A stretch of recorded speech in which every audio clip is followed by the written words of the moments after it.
હર બાપની માટે હૃદયને રડાવી દે એવો દિવસ જો કોઈ હોય તે પોતાની દીકરીના વિદાયનો દિવસ હોય છે. હર પિતાને માટે પોતાની લાડલીનો જે વિદાયનો દિવસ, એ માટે એના હૃદય રડતા હોય, એની આંખો નહીં, એટલો એની માટે કરુણા ભરેલો એ દિવસ હોય છે. અને એટલા માટે જનક મહારાજા આજે કહી રહ્યા છે, હજુ રોકાઈ જાઓ, હજુ રોકાઈ જાઓ, હજુ રોકાઈ જાઓ. આમ કરતા આખીર વિદાય તો આપવી જ પડે. અને આજ છેલ્લે જ્યારે વિદાયનો સમય થયો છે, માં સુનૈના, સીતાજી આદિ ચારે દીકરીઓને અદ્ભુત એવા ઉપદેશો આપ્યા છે. આહા, શું આપણી આ પરંપરાઓ!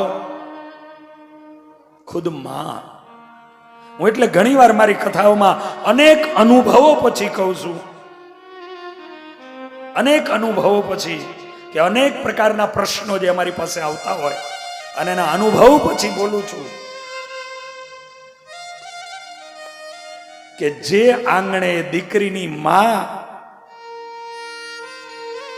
હોશિયાર અને તૈયાર જો હોય ને, સંસ્કાર યુક્ત, કદાચ દીકરી ક્યાંક આઘી પાછી થતી હોય છતાંય માં જો હોશિયાર અને સંસ્કાર યુક્ત હોય તો પોતાની દીકરીનું તૂટતું ઘર એને તૂટવા ન દે અને એને સમજાવી અને આખીર એનું ઘર વસાવી દે. માં ઉપર બહુ આધારિત છે, બહુ ડિપેન્ડ છે. પણ આ તો ફોન જ કર્યા કરતી હોય.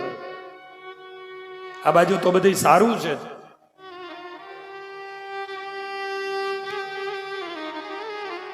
કહી દેવાનું, હો ચિંતા નહીં કરવાની, એવું લાગે તો આવી જજે. શું થાય? વિચાર કરજો. અને એટલા માટે આપણી પરંપરાઓ હતી કે જ્યારે દીકરાના સંબંધ કરવા માટે, યા તો દીકરીના ખાસ કરીને સંબંધ કરવા માટે જ્યારે જાય ને, ત્યારે બે કુળને જોવામાં આવતા હતા. જે દીકરાને આપવાનો હોય, જે દીકરાના બાપનું કુળ, અને બીજું દીકરાનું મોસાળ. કે આ દીકરાની માં ક્યાંથી આવી છે, એ મોસાળ જોવામાં આવતું. અને મોસાળની ખાનદાની, મોસાળના સંસ્કાર, અને એ જે દિવસે જુએ ને, એટલે અમુક લોકો કહે કે અહીંયા દેવાય, આ દીકરાનું મોસાળ આ જગ્યાએ છે ને, અહીંયા દેવાય. વિચારજો. આજ માં સુનૈનાએ અદ્ભુત અને દિવ્ય એવા પોતાની ચાર દીકરીઓને ઉપદેશો આપ્યા છે. બેટા, પારકા ઘરે જાઓ છો, અને હા દીકરી, કદાચ સાસુ સસરા એની માટે આદર રાખજો. કદાચ સાસુ ક્યારેક કઈક બોલે તો એને તમારી માં સમજજો. તમારા સાસુ સસરાને માં માની એની હારે રહેજો. તમારે જે ઘરે તમે જાઓ છો ત્યાં તમારી કુલ પરંપરાઓ અને કુલ પરંપરા પ્રમાણે તમે ત્યાં ધર્મના પાલનો કરજો.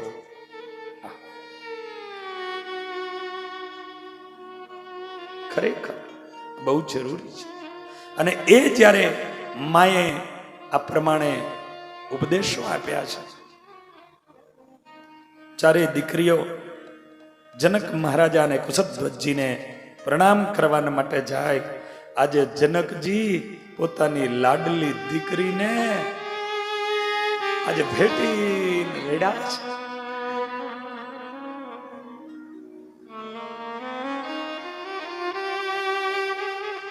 અને હું એટલા માટે કાયમ એવું કહું કે જેના આંગણામાં દીકરીનો જન્મ ભગવાને આપ્યો હોય, એ પરિવારની અંદર દીકરીને કદાચ આખું કુટુંબ પ્રેમ કરતું હોય, પણ આખા કુટુંબમાં દીકરીને સૌથી વધારે ને વધારે વાલ કરનારું કોઈ પાત્ર હોય તો એના પિતા હોય છે, એના પિતા હોય છે, એનો બાપ હોય છે.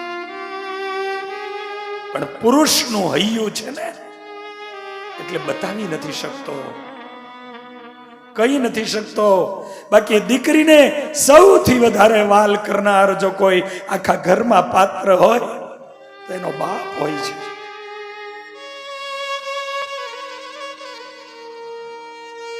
અને એટલે ગરીબમાં ગરીબ ઘરમાં એ દીકરી જન્મી હોય અને ગરીબ ઘરની દીકરીને એનો બાપ જેદી એને વિદાય આપતો હોય અને એ દીકરીને વિદાયના સમયે જેથી દીકરી આશીર્વાદ લેવા આવે અને તેથી એ ગરીબ ઘરનો બાપ, એ રૂપિયા વાળો બાપ હોય કે ગરીબ ઘરનો બાપ હોય, એ દીકરીના ખભે માથું મૂકી અને ભારો ભારો મૂછું રાખતો હોય ને તો એની મૂછું પલરતી હોય એના આંસુડાઓથી અને એના ખભે માથું મૂકીને આહુડા પાડતો હોય. બાપ કહેતો હોય, લાડલી લાડલી, આ તારા ગરીબ બાપે એની તાકાત કરતા વધારે તને આપ્યું છે મારી લાડલી. આ તારા ગરીબ બાપે, એ બાપ ને દીકરી એટલી વાલી જ હોય છે, ભલે ગરીબ ઘરમાં જન્મી હોય પણ એને આપતા એમ કહે કે બેટા તારા ગરીબ બાપે એની તાકાત કરતા વધારે તને આપ્યું છે, પણ છતાંય મારી લાડલી તારી જિંદગીમાં જેદી તકલીફ પડે ને તેથી આ તારા બાપને યાદ કરજે, તારા બાપને યાદ કરજે. આ બાપ છે. અને કદાચ એ પરણીને ગયેલી દીકરી એની જિંદગીની અંદર દુઃખ આવે પણ એનો બાપ જ્યાં સુધી જીવતો હોય ને ત્યાં સુધી એને આહુડા એનો બાપ નહીં પડવા દે. પણ જે દીકરીની જિંદગીમાં બાપ મૃત્યુ પામી જાય અને પછી એ પરણીને ગઈ હોય અને એના જીવનમાં દુઃખો આવે ત્યારે એના આહુડા લૂછનાર બહુ ઓછા હોય છે. આજે જનક જેવા જનક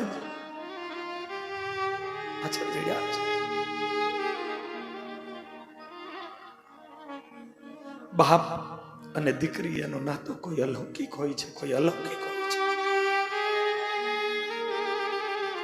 આખીરે ચારે ચાર રાજકુમારીઓ એને વિદાય આપે, ફરીને વંદન કરવા આવે અને જનકજીનું ત્યાં લાડલી સીતાજીની સામે નજર ગઈ ને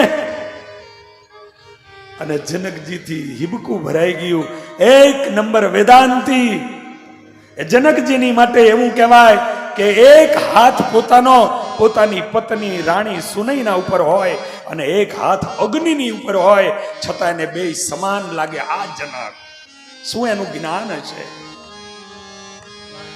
મિથિલાયામ પ્રદીપ્તાયામ, એ મિથિલા નગરી હરકતી હોય અને જનકજીને કોઈ કહેવા આવે મહારાજા તમારી જનકપુરી જલી રહી છે અને તેથી જનક મહારાજા એવું કહે મિથિલા જલે એમાં મારું કાંઈ નથી જલતું. આ આત્મજ્ઞાની